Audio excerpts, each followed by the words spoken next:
کہ تم رسول صلی اللہ علیہ وسلم کے بارے میں غور کیوں نہیں کرتے؟ افلم یدبروا القول، کیا یہ اس کلام قرآن میں غور نہیں کرتے؟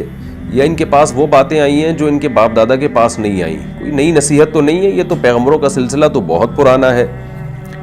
پھر قرآن نے کیا کہا؟ لم یعرفوا رسولہم فہم لہ منکرون، کیا یہ رسول کو پہچانتے ہی نہیں ہیں؟ 40 سال تو رسول تمہارے درمیان موجود رہے ہیں، تمہیں نہیں پتا صحیح اور غلط کا، سچے اور جھوٹے کا؟ ام یقولون بہ جنہ، پھر اللہ نے کہا ہو سکتا ہے ان کو جنون ہو، تو غور کرو، کیا ان میں تمہیں جنون نظر آتا ہے؟ 40 سال تمہارے درمیان رہے ہیں اور اب بھی مجنونوں کی کیا ایسی کیفیت ہوتی ہے؟ پھر اللہ نے خود ہی وجہ بیان کی، فرمایا کہ اصل میں یہ حق کا انکار کر رہے ہیں، اور اگر حق لوگوں کی خواہشات کو فالو کرنا شروع کر دے، یعنی حق وہ ہو جو لوگوں کی چاہت ہو، تو زمین اور آسمان کا نظام تباہ و برباد ہو جائے گا۔ کتنی پیاری دلیل دی دیکھیں قرآن نے کہ تمہارے پاس سوائے اس کے کہ تم اپنی خواہشات کے پیچھے بھاگتے ہو اور کوئی دلیل نہیں ہے۔ تم میں سے ہر شخص چاہتے ہیں میری خواہشات پوری ہوں، تو اگر انسان اپنی خواہشات ہی کو مطلوب بنا لے گا اور اللہ کی طرف سے اس پہ مہر لگ جائے کہ ہاں جی جو اپنی خواہش پوری کرنا چاہتا ہے پوری کرے، حق کو نہ دیکھے، بلکہ جو جس کی خواہش ہو وہی حق ہے، تو اللہ کہتے ہیں تم تھوڑی دیر کے لیے خود سوچو، یہ تو نظام عالم تباہ و برباد ہو جائے گا۔ تو ایسا کیسے ہو سکتا ہے؟ تو آگے اللہ تعالیٰ نے کیا فرمایا؟ ام تسألہم خرجا فخراج ربک خیر۔ ایک اور اشکال نبوت پہ ہو سکتا تھا کہ محمد صلی اللہ علیہ وسلم جو پوری قوم کی مخالفت میں دشمنی مول رہے ہیں، ہو سکتا ہے ان کا کوئی مالی مفاد ہو۔ یعنی دیکھیں یہ تو ثابت ہو گیا کہ نہ یہ مجنون ہے، یہ بھی ثابت ہو گیا کہ یہ جھوٹے بھی نہیں ہیں، تمہارے درمیان یہ رہے ہیں، یہ بھی ثابت ہو گیا کہ یہ کوئی نیا دعویٰ بھی نہیں کر رہے، کوئی اچھمبے کی بات ہو، ان سے پہلے بہت سے پیغمبر آ چکے ہیں جن کو تم بھی مانتے ہو۔ تو جب یہ سب چیزیں ثابت ہو گئیں تو ایک امکان تھا کہ ہو سکتا ہے یہ پیسوں کے، معاذ اللہ نقل کفر، پیسوں کی لالچ ہو ان کے دل میں۔ تو اللہ کہتے ہیں ہم تسألہم خرجن، بتاؤ کیا یہ تم سے پیسے مانگتے ہیں؟ فخراج ربک خیر، ایسا بھی نہیں ہے، بلکہ یہ اپنے رب سے اجر کے متوقع ہیں۔ تو اے محمد صلی اللہ علیہ وسلم تیرے رب کا جو اجر ہوگا وہ ان سے بہت بہتر ہوگا، آخرت کی امید پہ یہ دعوت دیتے ہیں۔ وَهُوَ خَيْرُ الرَّازِقِينَ، اور وہ بہترین رزق دینے والا ہے۔ لہذا ان تمام باتوں کا نتیجہ یہ نکلا وَإِنَّكَ لَتَدْعُوهُمْ إِلَىٰ صِرَاطٍ مُسْتَقِيمٍ، کہ اے محمد صلی اللہ علیہ وسلم آپ ان کو سیدھے راستے کی طرف بلا رہے ہیں، اور یہ اس سیدھے راستے سے اعراض کر رہے ہیں۔ یعنی دلائل سے یہ بات ثابت ہو گئی کہ محمد صلی اللہ علیہ وسلم کا بتایا ہوا راستہ وہ سیدھا ہے، اور آپ کے علاوہ جتنے راستے ہیں وہ ٹیڑھے راستے ہیں۔ آگے اللہ نے فرمایا وَإِنَّ الَّذِينَ لَا يُؤْمِنُونَ بِالْآخِرَةِ عَنِ الصِّرَاطِ لَنَاكِبُونَ، وہ لوگ جو آخرت پر ایمان نہیں لاتے وہ سیدھے راستے سے ہٹ رہے ہیں۔ یہ بھی قرآن کا ایک لطیف انداز ہے کہ بعض دفعہ اس لیے آپ سیدھے راستے کو چھوڑتے ہو کہ آپ کو یہ خوف ہی نہیں ہوتا کہ میں جب جرم کروں گا تو مجھے اس کی سزا بھی ملے گی۔ دنیا میں تو سزا ملتی نہیں ہے، تو آخرت پر یقین نہیں ہے۔ جب آخرت کا یقین نہیں ہے تو دنیا میں پھر انسان ہر الٹا کام کرتا ہے اور اس پہ اچھائی کا لیبل لگا دیتا ہے۔ تو اللہ کہتے ہیں کہ یہ چونکہ آخرت پر ایمان نہیں رکھتے تو اب سزا کا خوف ہی نہیں ہے۔ جب سزا کا خوف ہی نہیں ہے تو یہ تفتیش کے صحیح کیا ہے غلط کیا ہے اس کی فکر ہی نہیں ہے ان کو۔ یعنی بات اس کی مانی جائے گی نا جو جس کو خوف تو ہو۔ تو اللہ بھی یہ کہتے ہیں کہ یہ دلائل کی دنیا میں تو فیل ہو چکے ہیں، اصل بات یہ ہے کہ چونکہ آخرت پر ان کو شک ہے، یقین نہیں ہے، تو اب لاؤبالی پن کا شکار ہے۔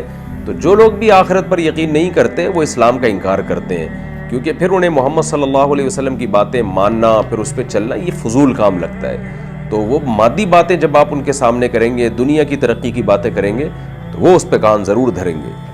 آگے اللہ فرماتے ہیں وَلَوْ رَحِمْنَاهُمْ وَكَشَفْنَا مَا بِهِ مِنْ ضُرٍّ لَلَجُّوا فِي طُغْيَانِهِمْ يَعْمَهُونَ، اگر ہم ان پر رحم کر لیں اور مَا بِهِمْ مِنْ ضُرٍّ، یعنی اگر بالفرض ان پر کوئی عذاب آ جائے نا، آخرت کا تو خوف ہے نہیں ان کے دل میں۔ بعض دفعہ یہ ہوتا ہے کہ دنیا میں نافرمانوں پہ کوئی عذاب آتا ہے، مصیبتیں آتی ہیں، بیماریاں آتی ہیں، قحط آتے ہیں، تو اللہ کہتے ہیں کہ اس میں بھی ان کی حالت یہ ہوتی ہے کہ جب تک اس مصیبت میں مبتلا ہوتے ہیں تو کچھ لوگوں کو اللہ یاد آتا ہے، کچھ لوگ توبہ کر لیتے ہیں، لیکن جب ہم مصیبت دور کرتے ہیں تو یہ پہلے سے بھی زیادہ ڈھیٹ ہو جاتے ہیں اور کہتے ہیں یہ مصیبت کوئی اللہ نے تھوڑی دی تھی یا کوئی ہماری نافرمانیوں کا نتیجہ تھوڑی ہے، بلکہ یہ تو زمانے کے تصرفات ہیں، کبھی بارشیں ہوں گی، کبھی قحط آئے گا، کبھی صحت ہوگی، کبھی بیماریاں ہوں گی، تو مسائل تو آتے ہی رہتے ہیں۔ سوال پیدا ہوتا ہے جب مسائل آئے تھے اس وقت یہ بات کرتے ہیں نا، اس وقت تو سب اللہ کی طرف رجوع کر رہے ہوتے ہو،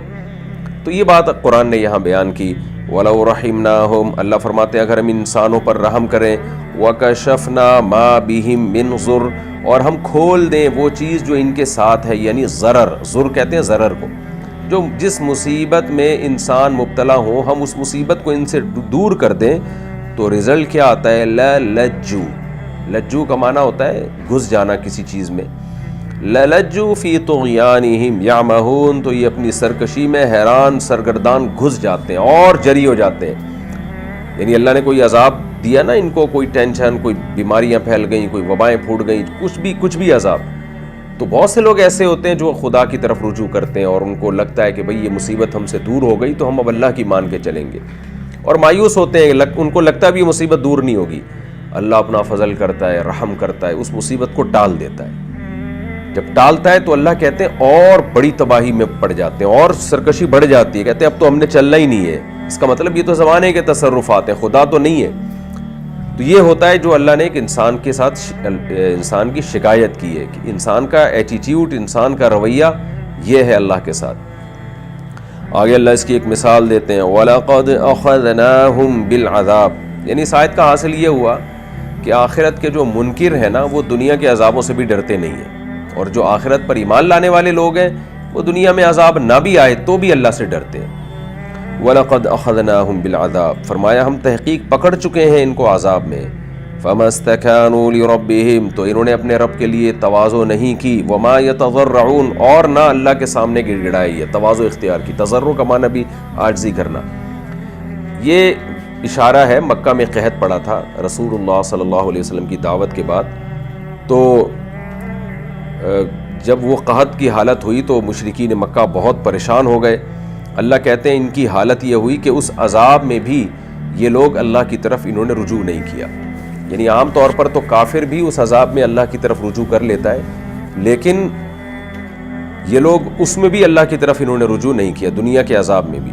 وَلَقَدْ أَخَذْنَاهُمْ بِالْعَذَابِ، ہم ان کو عذاب میں پکڑ چکے ہیں، لیکن یہ اپنے رب کی طرف انہوں نے رجوع نہیں کیا اور نہ اپنے رب کے سامنے جھکے۔ حَتَّى إِذَا فَتَحْنَا عَلَيْهِمْ، اللہ فرماتے ہیں یہ تو وقتی عذاب ہے، کبھی قحط کی صورت میں، کبھی طوفان کی صورت میں، کبھی دخان کی صورت میں، یہ تو ہم تمہیں تنبیہ کے لیے عذاب دیتے رہتے ہیں، لیکن اصل بات جب عذاب آئے گا نا تو اس میں مہلت نہیں ملے گی۔